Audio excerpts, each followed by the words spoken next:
తినడానికైనా మీ మనసు కరెక్టే లేదా? తాగటానికి నీళ్లు లేక చావు బతుకుల మధ్య కొట్టు పెట్టాడుతున్నారయ్యా. పచ్చగా ఉండే ఈ ప్రాంతానికి ఏం దిష్టి తగిలిందో ఏమో. భూమిలోనే కాదు, మా కళ్ళల్లో కూడా నీరు ఇంకిపోయేలా చేశాడా దేవుడు. ఈకంతా మీ చేతుల్లోనే ఉందయ్యా. చూడమ్మా, వర్షాలు లేక కరువుతో రాష్ట్రం కష్టాన్ని కూడా అరువు తెచ్చుకుని బతుకుతుంది. నా కాళ్ళ మీద పడితే ఏమీ రాదు, పైనుండి వర్షం పడాలి. అయ్యా మినిస్టర్ గారు, మీరైనా ఏదో ఒకటి చెయ్యండి అయ్యా. నేనేం చేయనమ్మా, ఇక దేవుడే మిమ్మల్ని కాపాడాలి. ఎవడొస్తాడో మిమ్మల్ని కాపాడడానికి. ఎన్నాళ్ళు అడుగుతారా ఎవడొస్తాడు, ఎప్పుడొస్తాడు, ఎక్కడి నుంచి వస్తాడు అని? పేదవాడికి కష్టం వచ్చినప్పుడల్లా ఇదే మాట. 70 ఏళ్లుగా హీరో రావాల్సి వచ్చినప్పుడల్లా ఇదే మాట. ఇంకా ఎన్నేళ్ళు అడుగుతారా? ఎవడొస్తాడే మిమ్మల్ని కాపాడడానికని మీరు మమ్మల్ని అడగటం, వస్తాడ్రా అని మేము మీకు చెప్పడం. అయినా సరే మళ్ళీ మీకోసం ఇంకోసారి చెప్తున్నాను, వస్తాడు. ఆకాశాన్ని చింపుకుంటూ వస్తాడు, నేలను పగలగొట్టుకుంటూ వస్తాడు. ఎవడు?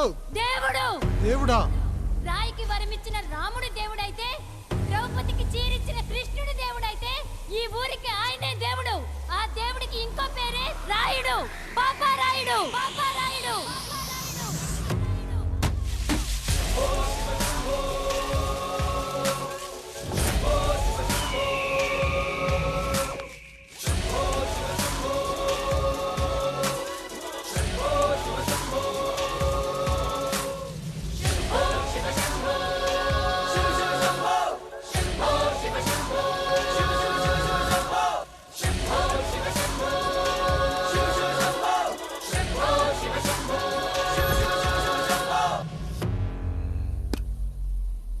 ఏంటి సమస్య?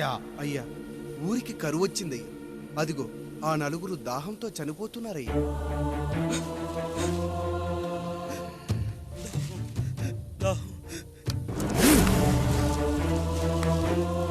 పాపారాయుడు తీర్పు ప్రకటిస్తున్నాడు. ఈ గ్రామం ఇంతకు ముందెప్పుడు ఎదురవ్వని సమస్య. అందుకే ఈ సమస్యని నా సర్వేంద్రియాలను కేంద్రీకరించి, నవరంధ్రాలను బిగించి ఆలోచించి ఈ నా తీర్పు ప్రకటిస్తున్నాను.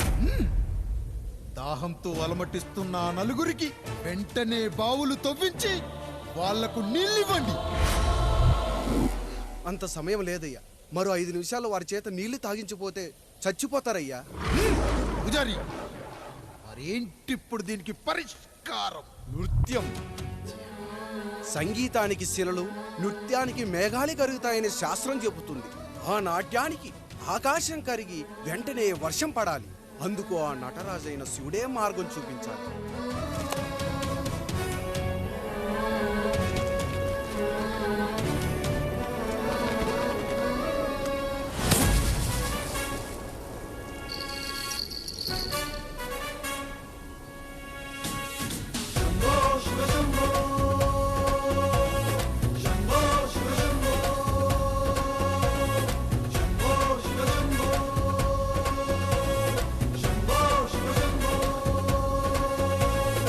ఆకాశంలో మేఘాలన్నీ ఆవేశంతో ఏకం కాని ఊపిరి శబ్దం ఎదలో శంఖం పూరించే వేళ, నెట్టూర్పుల్లో నిర్వేదాన్ని, పడగాలుల్లో సందేశాన్ని, పడగళ్ళయ్యే ఆహ్వానాన్ని పంపించే వేళ, పాదమే ఆడే నాదం ఢమరుకమే కాదా, ప్రాణమే చేసే గానం గంగకు గుడి కాదా, గొంతులో దాహం దేహం దహించే వేళ, నటరాజుగా రాజుని నేరుగా చూసిన నింగిక నేలకు నది కాదా.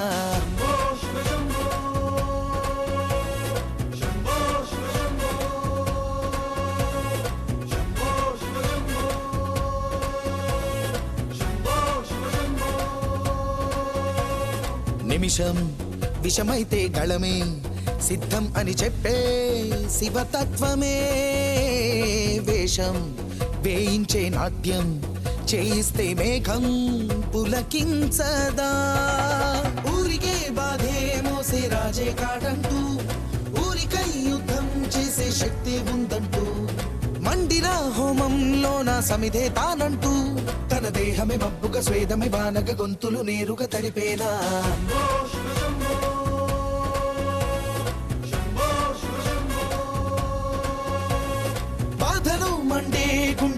నేనున్నానంటూ గొంతులో గరళం నేనే మోస్తాలే అంటూ అమృతం పంచే తీరు చూస్తూ ఊరంతా తన మాటని గీతక చేతని లీలక దేవుని తీరుగా కొలిచేలా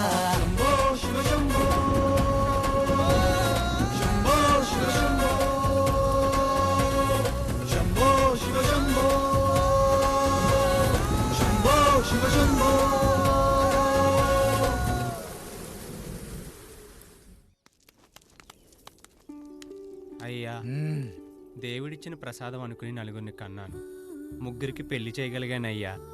ఈ ఊరు ఏమిచ్చినా మీరు తీసుకుంటారు కదయ్యా, ఇది మిగిలిపోయింది, తమరే ఏదో ఒకటి చెయ్యండి అయ్యా. అయ్యా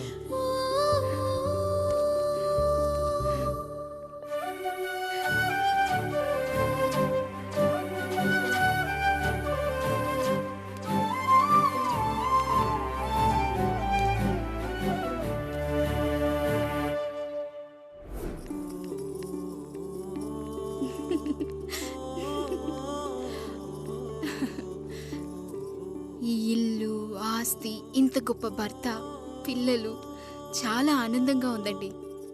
కానీ నాకు ఒకటే లోటు, మన తర్వాత మన పిల్లల్ని చూసుకోవడానికి వీళ్ళకొక అన్నయ్య కావాలండి.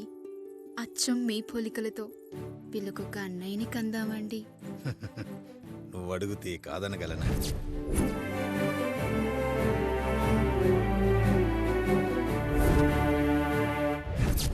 నానా రాయుడెక్కడా? ఇప్పుడే వస్తున్నాను నాన్న.